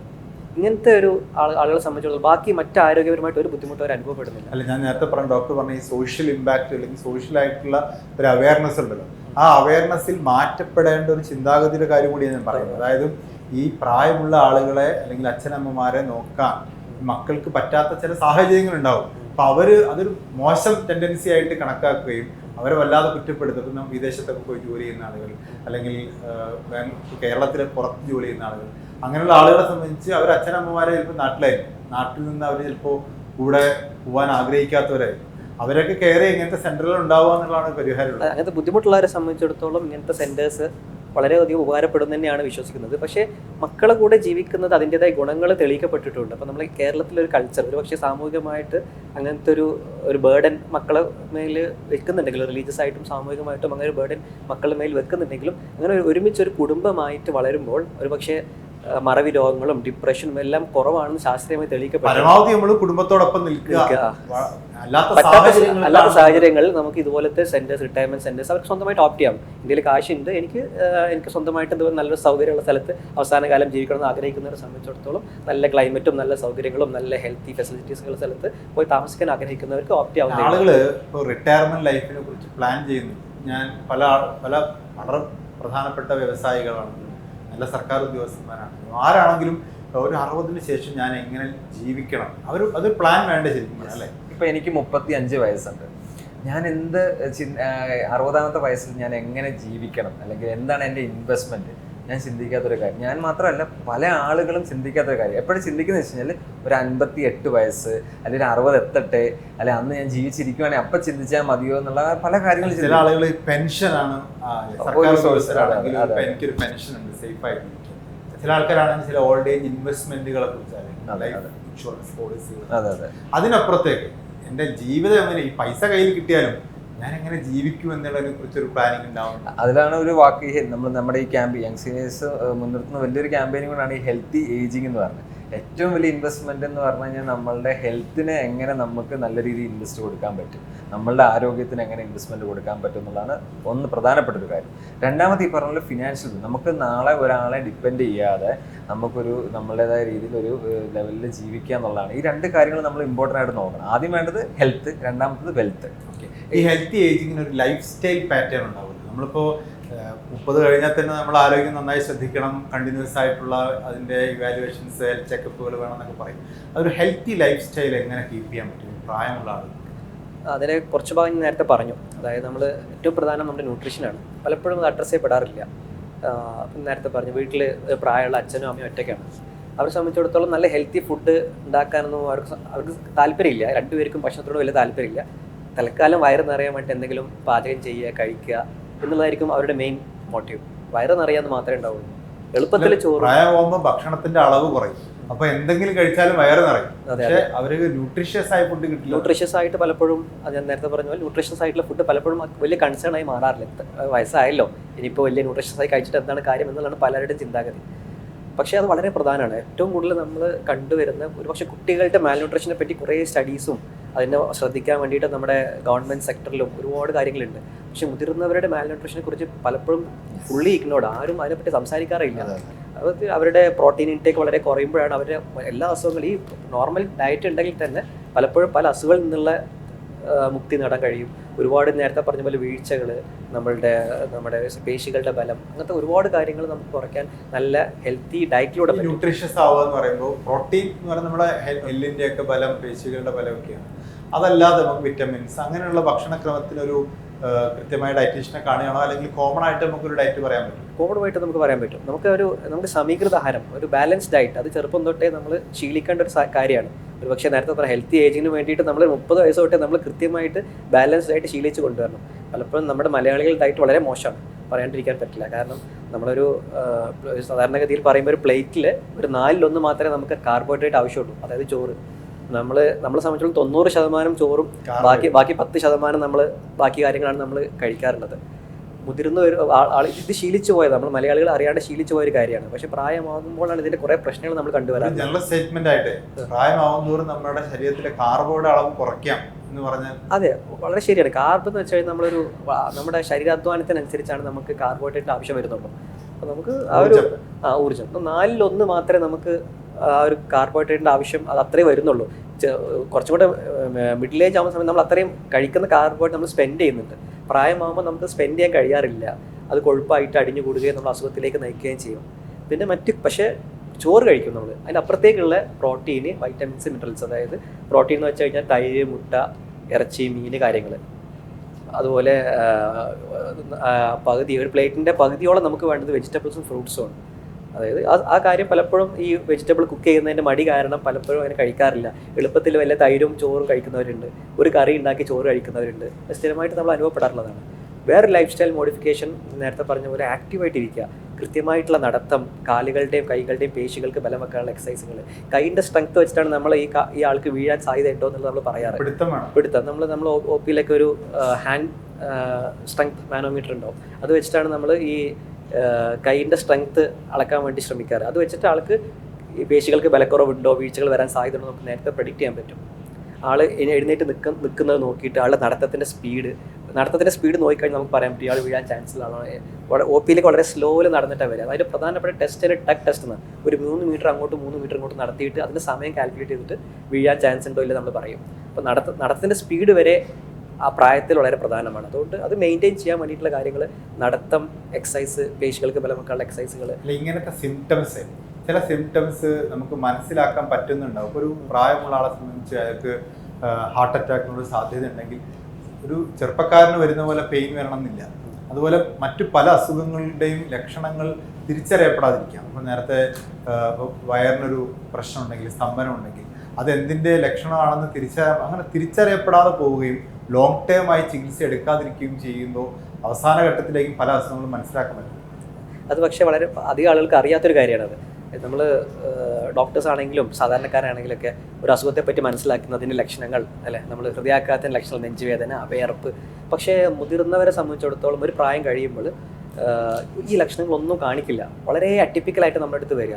അധികം ആളുകൾ വരുന്നുണ്ടാവുക ഒരു കഴിഞ്ഞ ഒരു 3-4 ദിവസമായിട്ട് അച്ഛൻ ഭക്ഷണം കഴിക്കുന്നത് വളരെ കുറവാണ്, എണീറ്റ് നടക്കുന്നത് വളരെ കുറവാണ്, വെറുതെ കിടക്കുകയാണെന്ന് പറഞ്ഞിട്ട് വരുന്നുണ്ടാവുക. ഒരു പക്ഷേ അത് വല്ല ഗൗരവമുള്ള വല്ല ന്യൂമോണിയോ അങ്ങനെ എന്തെങ്കിലുമൊക്കെ ആവാനാണ് അവസാനം സാധ്യത. അവസാനം നമ്മൾ ഒന്നും കാണുമ്പോൾ എക്സ്റേ എടുത്ത് നോക്കുന്നുണ്ടാവും ലങ്സിൽ വലിയൊരു ന്യൂമോണിയ കാണുന്നുണ്ടാവും. പക്ഷേ ഒരു ചുമയോ പനിയോ ആൾ അനുഭവിക്കുന്നുണ്ടാവില്ല. അറ്റിപ്പിക്കൽ പ്രസൻറ്റേഷൻ ആണ് ഇതിന് പറയുക. ഇത് വളരെ കോമൺ ആണ്. ഇതിൻ്റെ പ്രശ്നം എന്താണെന്ന് വെച്ച് കഴിഞ്ഞാൽ ഇത് ഒരു അസുഖമായിട്ട് പലപ്പോഴും ആളുകൾ കണക്കാക്കില്ല. പ്രായമുള്ള ഒരാൾ കുറച്ച് ദിവസമായിട്ട് ഭക്ഷണം കുറവാണ്, ആൾ നീട്ട് നടക്കുന്നില്ല എന്നുണ്ടെങ്കിൽ അത് പ്രായത്തിൻ്റെ ഭാഗമായിട്ട് അട്രിബ്യൂട്ട് ചെയ്യും. ആളുകൾ ഡോക്ടറെ കൊണ്ട് കാണിക്കുകയോ അതൊരു മെഡിക്കൽ അറ്റൻഷൻ നേടുകയോ ചെയ്യാറില്ല. അതിൻ്റെ വേറൊരു വശം എന്ന് പറഞ്ഞാൽ ഡോക്ടർ, ഇങ്ങനെയുള്ള ചെറിയ ചെറിയ ലക്ഷണങ്ങൾ ഉണ്ടാകുമ്പോൾ ഈ പ്രായമുള്ള ആളുകൾ തുറന്നു പറയാറുണ്ടാവില്ല. കാരണം അവരെ സംബന്ധിച്ച് മക്കളെ ബുദ്ധിമുട്ടിക്കണ്ടെന്ന് കരുതിയിട്ടോ ചിലപ്പോൾ ഇതൊക്കെ എനിക്ക് പ്രായമാകുമ്പോൾ വരുന്ന ചില കാര്യങ്ങളാണെന്ന് കരുതി അത് മൂടി വെക്കും. അത് വലിയ അസുഖങ്ങളിലേക്ക് പോവുകയും ചെയ്യും. അത് ഒരുപാട് ലക്ഷണങ്ങൾ അവർക്ക് പറയാൻ മടിക്കുന്നുണ്ട്. ഇപ്പം നമ്മുടെ ഒ പിയിലൊക്കെ വരുന്ന സമയത്ത് ഒരു കംപ്ലയിൻ്റ് ആയിട്ട് അവർ വരിക, ഒരു പക്ഷേ ഒരു ദിവസത്തെ പനിയും കൊണ്ടായിരിക്കും വരുന്നുണ്ടാവുക. പക്ഷെ നമ്മൾ എടുത്ത് ചോദിക്കും. നമുക്കൊരു സിസ്റ്റം ഉണ്ട്, ഒരു കോംപ്രിഹെൻസീവ് ജീരിയാട്രിക് അസസ്മെന്റ് എന്ന് പറയുന്ന ഒരു സിസ്റ്റം ഉണ്ട്. ഒരു പക്ഷേ അരമണിക്കൂർ എടുക്കും. അത് നമുക്ക് ഒ പിയിൽ സമയമില്ലാത്ത നമ്മളെ ജീരിയാട്രിക് സോഷ്യൽ വർക്കർക്ക് ഉണ്ട്, അവരെ കടന്ന് ചെയ്യുക. അതിൽ നമ്മൾ നിത്യജീവിതത്തിൽ പ്രായമായിട്ടുള്ള ആൾ നേരിടുന്ന എല്ലാ പ്രശ്നങ്ങളും ചോദിക്കും, വിശദമായിട്ട് ചോദിക്കും. രോഗലക്ഷണങ്ങൾ ഞങ്ങളും ചോദിക്കും. പക്ഷേ ഒരു പ്രായമായിട്ടുള്ള ആൾ നിത്യജീവിതത്തിൽ നേരിടുന്ന എല്ലാ പ്രശ്നങ്ങളും നമ്മൾ ചോദിച്ച് മനസ്സിലാക്കിയിട്ട് അതിൽ മൂത്രാശയ സംബന്ധമായിട്ടുള്ള അസുഖങ്ങൾ, ഭക്ഷണം കഴിക്കുന്നുണ്ടോ, വെയിറ്റ് കുറഞ്ഞിട്ടുണ്ടോ, ഒരുപാട് കാര്യങ്ങൾ നമ്മൾ ചോദിക്കും. അത് വെച്ചിട്ട് നമ്മൾ പ്രായമാകുന്ന ആളുകൾ നേരിടുന്ന പ്രശ്നങ്ങൾ നമുക്ക് നേരത്തെ കണ്ടെത്താൻ കഴിയും. ഇത് പലപ്പോഴും ഈ ചോദിക്കുന്ന അധിക ചോദ്യങ്ങളും പ്രായത്തിൻ്റെതായിട്ട് അട്രിബ്യൂട്ട് ചെയ്ത് അവർ വീട്ടുകാരെടുത്ത് പോലും പറഞ്ഞിട്ടുണ്ടാവില്ല. ഒരു റെഗുലർ ചെക്കപ്പ് എന്ന് പറയുന്ന രീതിയിൽ പ്രായമുള്ള ആളുകൾ എത്ര ഒരു അസുഖമൊന്നുമില്ല, പ്രത്യേകിച്ച് സിംറ്റംസ് ഒന്നും ഇല്ലെങ്കിലും അവരുടെ ലൈഫ് സ്റ്റൈലിൽ വരുന്ന മാറ്റങ്ങളൊക്കെ വെച്ചുകൊണ്ട് ഒരു വർഷത്തിലൊരിക്കൽ അല്ലെങ്കിൽ 6 മാസത്തിലൊരിക്കൽ ഒരു റെഗുലർ ചെക്കപ്പ് നല്ലതാണ്. അതെ, തീർച്ചയായിട്ടും. അതിൽ വളരെ പ്രധാനപ്പെട്ട ഒരു കാര്യമാണ് ഈ ഒരു കോംപ്രിഹെൻസീവ് ജീരിയാട്രിക് അസസ്മെന്റ്. അതിലൂടെ കടന്നു പോയി 1/2 മണിക്കൂർ ഒരു ക്വസ്റ്റ്യനെയറും കുറച്ച് എക്സസൈസും കുറച്ച് കാര്യങ്ങളൊക്കെ അവരെ കൊണ്ട് ചെയ്യിപ്പിക്കും. അതിൽ കുറേ ഒരു പ്രായമുള്ള ആളുകളിലൂടെ കണ്ടുവരുന്ന കുറേ പ്രശ്നങ്ങൾ നമുക്ക് സ്ക്രീൻ ചെയ്യാൻ പറ്റും. അത് കൂടാണ്ട് വർഷത്തിലൊരിക്കൽ അറ്റ്ലീസ്റ്റ് മിനിമം ഇയർലി വൺസ് എങ്കിലും നമ്മൾ ബേസിക് ആയിട്ടുള്ള ഒരു ഹെൽത്ത് ചെക്കപ്പ് ചെയ്യണം. ജീവിതശൈലി രോഗങ്ങളുടെ, ചില ക്യാൻസർ പോലത്തെ രോഗങ്ങളുടെ കുറേ ടെസ്റ്റുകളുണ്ട്. ബേസിക് ആയിട്ട് ചെയ്യുന്ന കുറച്ച് ടെസ്റ്റുകൾ, ഒരു ഗൈഡ് ലൈൻസ് ഉണ്ട്. നമ്മൾ പല ഹോസ്പിറ്റലുകളും ഇപ്പോൾ ഇത് അവൈലബിൾ ആണ്. ബേസിക് ആയിട്ടുള്ളൊരു ഹെൽത്ത് ചെക്കപ്പ് ചെയ്യുന്നത് വളരെ നല്ലതാണ്. പക്ഷേ ഈ ഹെൽത്ത് ചെക്കപ്പ് ചെയ്യുമ്പോൾ ഇതിൽ ചെറിയ ടെസ്റ്റുകളുടെ വ്യത്യാസം വെച്ചിട്ട് പുതിയ മരുന്നുകൾ കഴിക്കുന്നതിന് പകരം അത് വേറെ വലിയ ഗൗരവമുള്ള അസുഖങ്ങളാണോ എന്ന് കണ്ടെത്തുന്നതിനാണ് പ്രാധാന്യം കൊടുക്കേണ്ടത്. എല്ലാ ലക്ഷണങ്ങൾക്കും മരുന്ന് കഴിക്കേണ്ട ആവശ്യമില്ല. ഇല്ല, എല്ലാ ലക്ഷണങ്ങൾക്കും പലപ്പോഴും ഉണ്ടാകുന്ന ഒരു പ്രശ്നം അതാണ്. നമ്മളെ തിരക്കുള്ള ഒ പി ഡികളിൽ പലപ്പോഴും ഒരു രോഗിക്ക് 1-2 മിനിറ്റ് ഉണ്ടാവുള്ളൂ. അവർ ലക്ഷണമായിട്ട് വരും. ആ ലക്ഷണം ശരിയാക്കുക എന്നുള്ളത് മാത്രമേ പലപ്പോഴും ഡോക്ടറുടെ ഫസ്റ്റ് കൺസേൺ. ആ ലക്ഷണം കുറയ്ക്കാൻ വേണ്ടി എന്ത് ചെയ്യാൻ പറ്റുമോ അത് കൊടുത്ത്, ഓരോ ലക്ഷണം പറയുമ്പോൾ 4 ലക്ഷണത്തിന് 4 മരുന്ന് കൊടുത്തിട്ടായിരിക്കും പറഞ്ഞയക്കുന്നുണ്ട്. ഞാൻ ഈ നമ്മൾ ഇന്റർവ്യൂ തുടങ്ങുന്ന ഒരു വാക്ക് തന്തവൈബ് എന്നൊരു വാക്ക് ഉപയോഗിച്ചു. അത് വളരെ വ്യാപകമായിട്ട് ഉപയോഗപ്പെടുന്ന ഒരു വാക്കാണ്. അത് ഉപയോഗിക്കുന്നതിന്റെ പ്രശ്നം എന്ന് പറയുന്നത് നമ്മൾ വളരെ പ്രായമുള്ള ആളുകളേക്ക് പണ്ട് കാലത്ത് മാറ്റി നിർത്തി. ഇപ്പൊ അങ്ങനെയൊന്നുമല്ല. ഒരു 10 വയസ്സ് ഗ്യാപ്പുള്ള ആളുകൾ പോലും തന്തമാരായി മാറിക്കഴിഞ്ഞു. ഇപ്പോഴത്തെ ജനറേഷൻ സംബന്ധിച്ച് അത്രയും ജനറേഷൻ ഗ്യാപ്പ് ഉണ്ട്. ഈ ഒരു അവയർനെസ് എന്ന് പറയുന്നുണ്ട്, കുട്ടികളിലാണെങ്കിലും മുതിർന്നവരാണ്. ഈ അവയർനെസ് 2 തലത്തിലും ഉണ്ടാവും. നമ്മൾ പഴയ പ്രായമുള്ളവർക്കും ഒരു അവയർനെസ് ഉണ്ടാവേണ്ടതുണ്ട്, ചെറുപ്പക്കാരിലും ഉണ്ടാവേണ്ട ഒരു അവയർനെസ്. അത് എങ്ങനെയായിരിക്കണം അത് വർക്കൗട്ട് ചെയ്യുന്നത്? നമ്മളിപ്പോൾ ഈ യങ് സീനിയേഴ്സ് ഫൗണ്ടേഷൻ എന്ന് പറഞ്ഞതിൻ്റെ ഉദ്ദേശം എന്ന് പറഞ്ഞാൽ നമ്മൾ നേരത്തെ പറഞ്ഞല്ലോ, പരമാവധി ആളുകൾക്ക് ബോധവൽക്കരിക്കുക എന്നുള്ളതാണ്. അത് 2 കാറ്റഗറി, ഇപ്പോൾ നിങ്ങൾക്ക് പറഞ്ഞ പോലെ 1 മുതിർന്നവർക്കും 2 യങ്സ്റ്റേഴ്സ് എന്നുള്ള ഇതിലാണ് കൊടുക്കുന്നത്. അപ്പോൾ ഇത് ഒരു പ്രധാനപ്പെട്ട കാര്യം, ഇപ്പോൾ നമ്മുടെ കേരള ഗവൺമെൻറ് ഒരുപാട് വയോജനങ്ങൾക്ക് വേണ്ടി ഒരുപാട് പോളിസീസ് ഉണ്ടാക്കിയിട്ടുണ്ട്. അതുപോലെ തന്നെ ഒരുപാട് സംരംഭങ്ങൾ ഉണ്ടാക്കിയിട്ടുണ്ട്. അതിൽ ഏറ്റവും ഒരു ഇതായിട്ടുള്ളതാണ് ഒരു എൻ്റർടൈൻമെൻറ്റും അല്ലെങ്കിൽ അവരുടെ ഒരു വെൽബീയിങ്ങിനും വേണ്ടി ഉണ്ടാക്കിയൊരു സംരംഭമാണ് പകൽ വീടുകൾ എന്ന് പറയുന്ന സാധനം. ഞങ്ങളൊരു സർവേ നടത്തിയിട്ടുണ്ടായിരുന്നു. കേരളത്തിൽ എല്ലാ പഞ്ചായത്തിലും എല്ലാ മുനിസിപ്പാലിറ്റികളിലും ഈ പകൽ വീടുകളുണ്ട്. പക്ഷെ അതിലൊരു 20% ആക്റ്റീവായിട്ടുള്ളൂ. അത് ഗവൺമെൻറ്റിൻ്റെ കുഴപ്പം കൊണ്ടല്ല, ഗവൺമെൻറ് എല്ലാ ഫെസിലിറ്റീസും കൊടുക്കുന്നുണ്ട്. ഇതിലേക്ക് ആളുകൾ എത്തുന്നില്ല. എത്താത്ത എന്താണെന്ന് വെച്ച് കഴിഞ്ഞാൽ ഞങ്ങൾ പഠിച്ചപ്പോൾ മനസ്സിലാക്കിയെന്ന് വെച്ച് കഴിഞ്ഞാൽ പല വീടുകളിൽ നിന്നും മക്കൾ അല്ലെങ്കിൽ കൊച്ചുമക്കൾ ഈ പകൽ വീട്ടിലേക്ക് വിടുന്നില്ല. എന്തോ അവിടെ പോയി കഴിഞ്ഞ് കഴിഞ്ഞാൽ എൻ്റെ അച്ഛനെ അമ്മ ഉപേക്ഷിക്കപ്പെട്ടു എന്നുള്ളൊരു ചിന്താഗതി, നെഗറ്റീവ് തോട്ടാണ്. അപ്പോൾ അതിനൊരു വലിയൊരു ഒരു അവയർനെസ് കൊടുത്തു കഴിഞ്ഞാൽ ഒരു പരിധിയല്ല, എനിക്കൊന്ന് 100% അത് സക്സസ് ആവും. അങ്ങനെ ആയിക്കഴിയുമ്പോൾ തന്നെ ഇവർക്ക് ഈ മെൻ്റലി ഈ പറഞ്ഞ ഫിസിക്കലി ഉള്ള കാര്യങ്ങൾ ഹെൽത്തിനകത്ത് ഭയങ്കര ഇമ്പാക്റ്റ് ഉണ്ട്. കാരണം ഒരേ പ്രായത്തിലുള്ള ആളുകൾ അവിടെ രാവിലെ തൊട്ട് വൈകുന്നേരം ഒരു അംഗൻവാടി മോഡൽ അല്ലെങ്കിൽ ഒരു പ്ലേ സ്കൂൾ മോഡലാണ് അവിടെ. രാവിലെ 10 മണിക്ക് എത്തുന്നു, ഉച്ചയ്ക്ക് ഒരു ലഞ്ചുണ്ട്, ഉച്ചയ്ക്ക് ശേഷം കുറച്ച് ഇറങ്ങുന്നു, വൈകുന്നേരം വീട്ടിൽ പോകുന്നു. അപ്പോൾ അതിൻ്റെ ഇടയിൽ കുറേ ആക്ടിവിറ്റി ബേസ്ഡ് ആയിട്ടുള്ള കാര്യങ്ങളാണ്. അപ്പോൾ ചില സ്ഥലങ്ങളിൽ വളരെ ആക്റ്റീവായിട്ട് നടക്കുന്നുണ്ട്.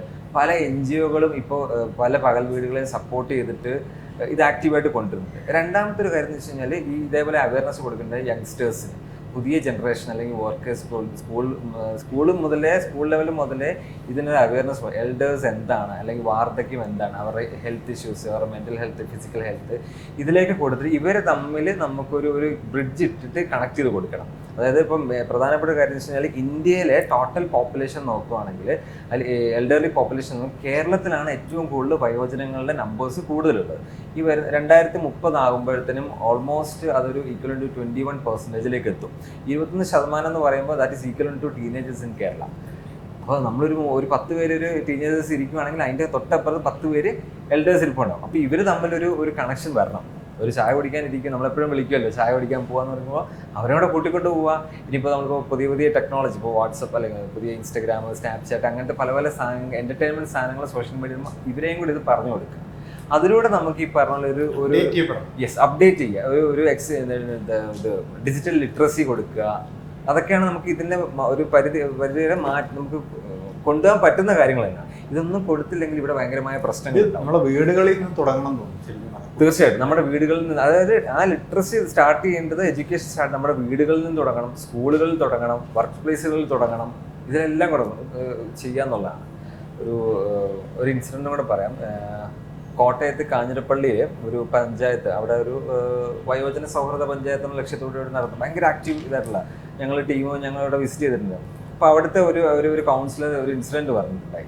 ഒരു റിട്ടയർ ആയിട്ടുള്ള ഒരു പോലീസുകാരൻ, അയാൾ ഭയങ്കര ആക്റ്റീവായിട്ടുള്ളതായിരുന്നു. റിട്ടയർമെൻറ്റ് കഴിഞ്ഞൊരു 3 മാസം കഴിഞ്ഞപ്പോഴത്തേനും ഇയാൾ ആത്മഹത്യ ചെയ്തു. അപ്പോൾ എന്താണെന്ന് അന്വേഷിച്ച് പോയപ്പോൾ ഈ 3 മാസം കൊണ്ട് പുള്ളിക്ക് ഒരു മെൻ്റലി അവർ വളരെ ഇതായിട്ടുള്ള സിവിയർ ഡിപ്രഷനിലേക്ക് പോയി. ഞാൻ ഇനി എന്ത് ചെയ്യും, എനിക്കിനി ഒന്നും ചെയ്യാൻ പറ്റില്ല, കാരണം ആൾ സൊസൈറ്റിയുടെ ഡെവലപ്മെൻറ്റ് ഒരുപാട് പങ്കുവച്ച ഒരാളാണ്. അപ്പം ബേസിക്കലി അവർക്ക് സംഭവിച്ചതെന്ന് വെച്ച് കഴിഞ്ഞാൽ, ആ ഭാര്യ പറയുന്നത് വെച്ച് കഴിഞ്ഞാൽ, അമ്മ പറയുന്നത് വെച്ച് കഴിഞ്ഞാൽ, എൻ്റെ ഭർത്താവ് മരിക്കാനുള്ള പ്രധാനപ്പെട്ട കാരണം ഞങ്ങൾ ഒറ്റപ്പെട്ടു പോയി. അവർ 2 മക്കളുണ്ട്, 2 മക്കളും വിദേശത്താണ്. ഒരാൾ ബാംഗ്ലൂരും ഒരാൾ വിദേശത്തുമാണ് നിൽക്കുന്നത്. അപ്പം ഈ സൊസൈറ്റിയുടെ വലിയൊരു ഇമ്പാക്റ്റ് ഉണ്ട്. ഇത് ഒറ്റയ്ക്കോ നേരത്തെ പറഞ്ഞ ഒരു വീട്ടിൽ നിന്ന് തുടങ്ങേണ്ടതാണെങ്കിൽ പോലും ഇതിനെ ഒരു കൂട്ടായ്മ നമ്മൾ നേരിടണം. മാത്രമല്ല, ഞാൻ നേരത്തെ പറഞ്ഞ പ്ലാനിങ് ഉണ്ട്, നമ്മളൊരു റിട്ടയർമെന്റ് പ്ലാൻ എന്ന് പറയുന്നത് വളരെ ഈ ഒരു പ്രായമാവുക എന്ന് പറഞ്ഞാൽ അനുഭവ സമ്പത്താണ്. എന്ന് പറയും അക്കാഡമിക് ആയുള്ള സമ്പത്ത്, അറിവ് എന്ന് പറയുന്നത് പഠിച്ചെടുക്കാൻ പറ്റും. ഒരു എക്സ്പീരിയൻസിലൂടെ കിട്ടുന്ന ഒരു അറിവ് എന്ന് പറഞ്ഞാൽ ഒരിക്കലും നമുക്കിത് ഒരു പുസ്തകത്തിൽ നിന്ന് കിട്ടുന്നതല്ല. അപ്പൊ അത്രയും അറിവുള്ള ഒരു സമൂഹത്തെ അവരെ മാറ്റി നിർത്തുന്നതിന് പകരം ഹെൽപ്ഫുള്ളായി ഫ്രൂട്ട്ഫുള്ളായി ഉപയോഗിക്കുക എന്നുള്ളതാണ്. തീർച്ചയായിട്ടും. അതായത് അവരുടെ അടുത്തുനിന്ന് അവരുടെ ആ വലിയ നോളജ് ഇപ്പൊ നമ്മളെ ചെറിയ യങ്സ്റ്റേഴ്സ് ആയിട്ടുള്ള ആളുകളുടെ ചെറിയ നോളജിലേക്ക് കൂട്ടി യോജിപ്പിക്കുക. അപ്പം രണ്ടുപേർ അങ്ങോട്ടും ഇങ്ങോട്ട് ഷെയറിങ് കിട്ടും. ഇവർ ഈ പുതിയ കാലഘട്ടത്തെക്കുറിച്ച് യങ്സ്റ്റേഴ്സ് അവർക്ക് പറഞ്ഞു കൊടുക്കുമ്പോൾ അവരവരുടെ ജീവിത എക്സ്പീരിയൻസ് ഇങ്ങോട്ടേക്ക് ഷെയർ ചെയ്യുക. അപ്പം ഈ പറഞ്ഞൊരു ഹെൽത്തി ലൈഫ് സ്റ്റൈൽ അല്ലെങ്കിൽ ഒരു വയോജന സൗഹൃദ സംസ്ഥാനം അല്ലെങ്കിൽ ഒരു സൊസൈറ്റിയിൽ നമുക്ക് ഡെവലപ്പ് ചെയ്യാൻ പറ്റും. ഈ റിട്ടയർമെൻറ്റിൻ്റെ പ്രശ്നം നമ്മുടെ ഡെയിലി പ്രാക്ടീസിൽ നമ്മൾ ഒരുപാട് പേഷ്യൻസ് എനിക്കുണ്ട്. അതായത് ഒരു കുഴപ്പമില്ല, ഫുള്ളി ഹെൽത്തി ആയിരുന്നു, റിട്ടയർമെൻറ്റോട് കൂടി അവരുടെ അസുഖങ്ങളൊക്കെ തുടങ്ങുന്നു. എല്ലാ പ്രശ്നങ്ങളും എല്ലാ പ്രശ്നത്തിൻ്റെ തുടക്കം റിട്ടയർമെൻറ്റാണ്. റിട്ടയർമെൻറ്റ് കഴിഞ്ഞിട്ട് അതിനുശേഷം ഈ ഡിപ്രഷൻ മരുന്ന് കഴിക്കുന്ന ഒരു 3 പേഷ്യൻ്റെങ്കിലും മിനിമം എനിക്കുണ്ട്. വേറെ ഒരു അസുഖമില്ല, ഡിപ്രഷന് വേണ്ടി മാത്രം മരുന്ന് കഴിക്കുന്നവരുണ്ട്. ഈ ജിറിയാട്രിക് മെഡിസിനകത്ത് മെന്റൽ ഹെൽത്ത് വരുന്നുണ്ട്. തീർച്ചയായിട്ടും ജിറിയാട്രിക് സൈക്കാട്രി എന്നൊരു വിഭാഗം തന്നെ വേറെ ഉണ്ട്. അതിൽ കാരണം മുതിർന്നവരിൽ ഏറ്റവും കൂടുതൽ ഈ വിഷാദ രോഗങ്ങളെ കണ്ടുവരുന്ന 2 വിഭാഗമാണ്. ഒന്ന് നമ്മുടെ അഡോൾസെൻ്റ് ഏജ് ഗ്രൂപ്പും നമ്മുടെ എൽഡേർലി പ്രായമായിട്ടുള്ളവരും. വളരെ കോമൺ ആണ്, പക്ഷേ വളരെ അൺഅഡ്രസ്ഡ് ആണ്. പലപ്പോഴും അതിനൊരു ചലഞ്ച് കൂടെ ഉണ്ട്. കാരണം ഡിപ്രഷൻ വളരെ കോമൺ ആണ്. നേരത്തെ പറഞ്ഞ പോലെ അതിന് കൃത്യമായിട്ട് ലക്ഷണങ്ങൾ കാണിച്ചോളുന്നില്ല. ഡിപ്രഷന് കൊടുക്കുന്ന മരുന്നുകളിലെല്ലാം അതിൻ്റെതായ പാർശ്വഫലങ്ങൾ ഉണ്ട് താനും. അതുകൊണ്ട് അത് പ്രായമായാലും കണ്ടുവരുന്ന ഡിപ്രഷൻ ട്രീറ്റ് ചെയ്യുക എന്നുള്ളത് അത്ര എളുപ്പമല്ല. എങ്ങനെ നമുക്ക് അവസാനിപ്പിക്കുന്നതിന് മുമ്പ് നല്ല ഹെൽത്തി ആയിട്ടുള്ള ഏജിങ്ങിന് വേണ്ടിയിട്ട് വളരെ ചുരുങ്ങിയ വാക്കുകളിൽ എങ്ങനെ ജീവിക്കാം എന്നുള്ളതിനെ കുറിച്ച് പറയാം. നമുക്കൊരു നേരത്തെ പറഞ്ഞ പോലെ നമ്മളത് നമ്മുടെ ഏജ് ഗ്രൂപ്പിൽ സ്റ്റാർട്ട് ചെയ്യേണ്ടതുണ്ട്. ഇപ്പോൾ നമുക്ക് ഞാൻ ഇഷ്ടമുള്ള പോലെ ജീവിക്കാം, വരുന്നിടത്ത് വെച്ച് കാണാം എന്നൊരു ആറ്റിറ്റ്യൂഡ് മാറ്റേണ്ടതുണ്ട്. അത് എന്താ പറയുക, നമ്മൾ ആ സ്റ്റേജിൽ നേരത്തെ അറിയാമെങ്കിലേ അത് ഒരു പക്ഷേ നമ്മളത് വരുന്നിടത്ത് വെച്ച് കാണുന്നുള്ള ആറ്റിറ്റ്യൂഡ് ഒരു പക്ഷേ ആ വന്നു കഴിയുമ്പോൾ എനിക്ക് നേരത്തെ ശ്രദ്ധിക്കായിരുന്നു എന്നുള്ള ഒരു വിഷമത്തിലേക്കാണ്, ഗിൽറ്റിലേക്കാണ്. ആൾക്കാർ പറയും നമ്മള് ഇപ്പൊ ഭക്ഷണം കഴിക്കാണ്ടിരുന്നിട്ട് ഇപ്പോഴല്ലേ കഴിക്കേണ്ടത്. അതെ. പക്ഷെ അങ്ങനെയല്ല. അത് ഇപ്പം നമ്മളൊരു 80 വയസ്സുകളിലും നമ്മളെ സജീവമായിട്ട് സമൂഹത്തിൽ ഓടി നടക്കുന്ന ആളുകൾ നമുക്കത് മോഡലാണ്. സച്ചിദാനന്ദനെ പോലുള്ള ആളുകൾ നമുക്ക് മോഡലാണ്. 90-ാമത്തെ വയസ്സിലും കൃത്യമായിട്ടുള്ള വ്യായാമം നടത്തും. ആ ശാരീരിക ശേഷി നിലനിർത്തുന്ന, മാനസികമായിട്ടുള്ള ഒരു ഐസൊലേറ്റ് ചെയ്ത് മാറി നിൽക്കുന്നതോടുകൂടി അവരുടെ ബ്രെയിൻ വർക്ക് ചെയ്യുന്നില്ല. ബ്രെയിൻ വർക്ക് ചെയ്യാണ്ടാവുമ്പോൾ അവരുടെ സ്കില്ലും മറവി, ഡിപ്രഷൻ എല്ലാം അത് വെച്ചാൽ സ്റ്റാർട്ട് ചെയ്യുക. അപ്പോൾ നമ്മൾ സമൂഹത്തിൽ നിങ്ങൾ നേരത്തെ പറഞ്ഞ പോലെ ഒരു 30-ാമത്തെ 40-ാമത്തെ വയസ്സാകുമ്പോൾ തൊട്ട് നമ്മുടെ ആരോഗ്യത്തെക്കുറിച്ച് ബോധവാന്മാരാവണം. കൃത്യമായിട്ടുള്ള ഹെൽത്ത് ചെക്കപ്പുകൾ, കൃത്യമായിട്ടുള്ള ഭക്ഷണ രീതികൾ, കൃത്യമായിട്ടുള്ള വ്യായാമം, പിന്നെ നമ്മുടെ മാനസികാരോഗ്യം, ഇത്രയും കാര്യങ്ങൾ നമ്മൾ 30-40 വയസ്സിൽ തൊട്ടേ നമ്മളത് കൃത്യമായിട്ട് പ്ലാൻ ചെയ്ത് തുടങ്ങണം.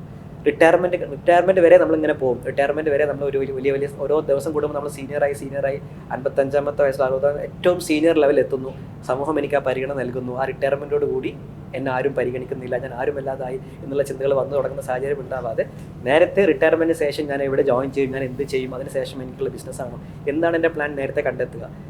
എന്നിട്ട് അതിനുശേഷം അതനുസരിച്ച് ഗവൺമെന്റ് കുറച്ചുകൂടി റിട്ടയർമെന്റ് ഏജ് ഉയർത്തണം എന്ന് പറയുന്നതിന്റെ കാര്യം അത് ശരിക്ക് ഐഡിയലി ഈ ഒരു കോൺട്രവേഴ്ഷ്യൽ ഇഷ്യൂ ആണ്. അത് കാരണം പലപ്പോഴും നമ്മുടെ തൊഴിൽ മേഖലയിലുള്ള പ്രശ്നങ്ങൾ കാര്യങ്ങളൊക്കെ അവിടെ വരുന്നുണ്ടെങ്കിൽ പോലും അവർക്കൊരു പക്ഷേ അത് റിട്ടയർ ചെയ്ത് പുറത്തു പോകാതെ അവർക്കൊരു എങ്ങനെ ആ ഡിപ്പാർട്ട്മെന്റിൽ പിടിച്ചു നിർത്താൻ കഴിയുന്ന പ്രായം എന്ന് പറയുന്നത് ഇപ്പൊ നമുക്ക് ഒരു 60-70 വയസ്സ് വരെ ചെറുപ്പക്കാരാണല്ലേ. അതെ. ഈ അടുത്തൊരു സ്റ്റഡി നടന്നിട്ടുണ്ട്. കേംബ്രിഡ്ജ് യൂണിവേഴ്സിറ്റിയിലെ കുറച്ച് ഗ്രൂപ്പ് ഓഫ് ന്യൂറോ സർജൻസിന് സ്റ്റഡി നടന്നിട്ടുണ്ട്. അത് ഒരു 1 വീക്ക് ബാക്കാണ് അത് വന്നത്.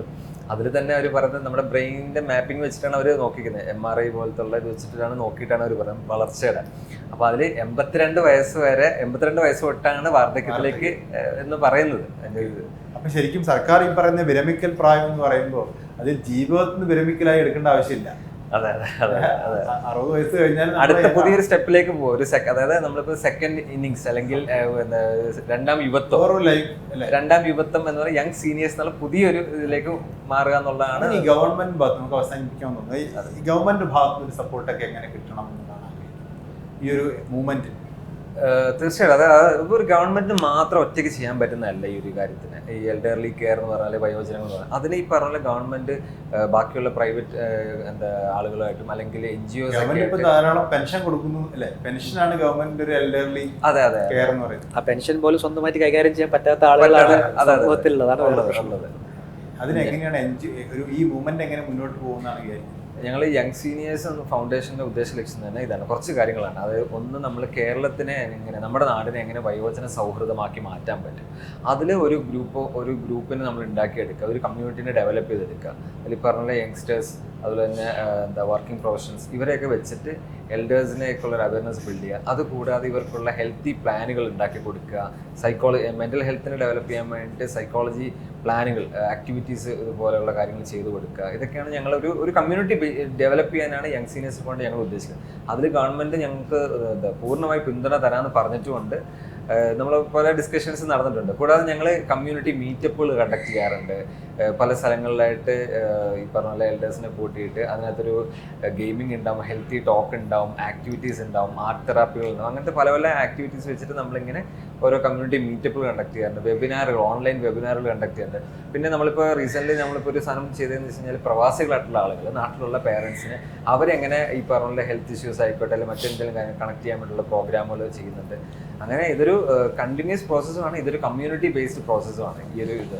അതാണ് നമ്മൾ ഈ യങ് സീനിയേഴ്സിന്റെ ടാഗ്ലൈൻ തന്നെ, പ്രായമേറും കാലത്ത് പ്രിയമേറും ജീവിതം എന്നുള്ളതാണ് ഞങ്ങളുടെ ഒരു ഇത്. പ്രായമേറുക എന്ന് പറഞ്ഞാൽ മരണം കാത്തിരിക്കുന്ന ഒരു തടവറയായി മാറരുത്, മരണം മാത്രം കാത്തിരിക്കുന്ന ഒരു തടവറയല്ല, അത് എങ്ങനെ ഹെൽപ്ഫുൾ ആയി ഉപയോഗിക്കുക എന്നുള്ളതാണ്. തീർച്ചയായും നന്ദി. Okay, thank you.